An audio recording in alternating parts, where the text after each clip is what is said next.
हमें सबके चलिए साथ कुछ गाना बात है। नहीं गीत संगीत हमें सबके साथ गाना है। ठीक है चलिए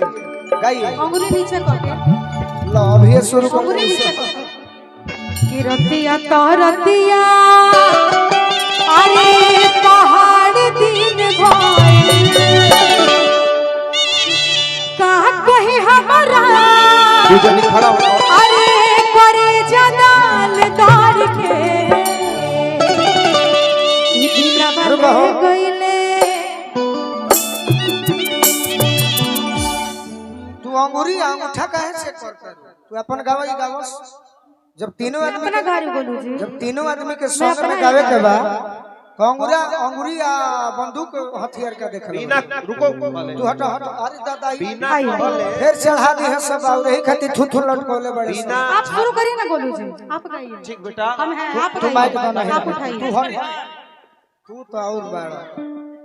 केहू भी गीत गाए ब्यास जी रुआ सब सीखे नहीं आप अपन गीत क्यों गाओ केहू कलाकार के गीत ना गाए तो संगे गाई नु अपना गाएंगे हम अपना गाएंगे कोई किसी का नहीं गाएगा गाइए आप। जकरा गावे के पगाओ हमरा अपने गावे के बा अपने उठैले बनी हम गाइए आप अपन ना शिल्पी राज गाना बात कर रही हूं मैं अपना गाइए मैं गा रही बैठा भगवान बैठा राम जी क्षमा बात करो कर रही हूं भगवान। आपसे मैं अपनी इज्जत बोला मैं अपना इज्जत नहीं गवाना रही मैंने बोला आपसे जिसका इज्जत वो इज्जत का गवाएगा इज्जत होगा तब ना कोई गवाएगा मैंने बोला भी नहीं कि कहाँ कोई हमारा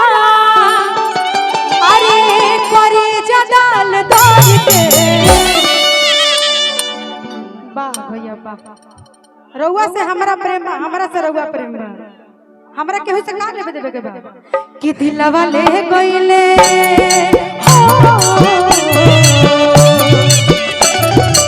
कि दिलवा ले गइले राजा बोतल में भर के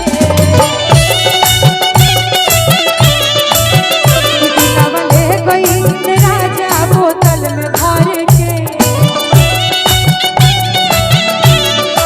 भैया बढ़िया दे आगे पिया के प्यार कोई रतिया तो रतिया पहाड़ दिन भइल बढ़िया दे आवे पिया के प्यार कोई रतिया तो रतिया पहाड़ दिन भइल कहाँ कहीं हमारा करे जदाल दार के कहाँ कहीं हमारा करे जदाल दार के दिलवा ले गइले कि दिलवा ले गइले राजा बोतल में भर के दिलवा ले गइले राजा बोतल में भर के केतना मनवलू हम होनिया ए गोरी केतना मनवलू हम होनिया ए गोरी अरे कहवा ले टाइल हाओ होनिया ए गोरी कहवा ले टाइल हाओ होनिया ए गोरी कहवा ए राजा बोतल में भर के भैया इसका टून उठा के रखिएगा उठा देगा सरदी में गबना करो लावे करे दी छूटल रहे गबना बाते हरदी क्या यूट्यूब वाले भाई सरदी में गबना करो लावे करे दी छूटल रहे गबना बाते हरदी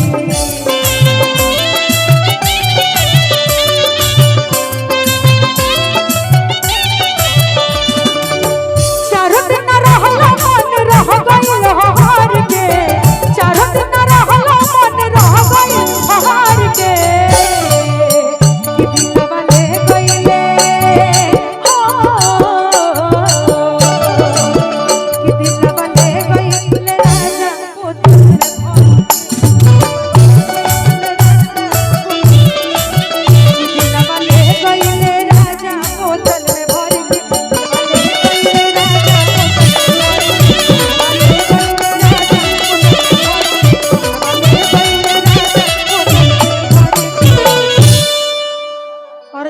देखते हुए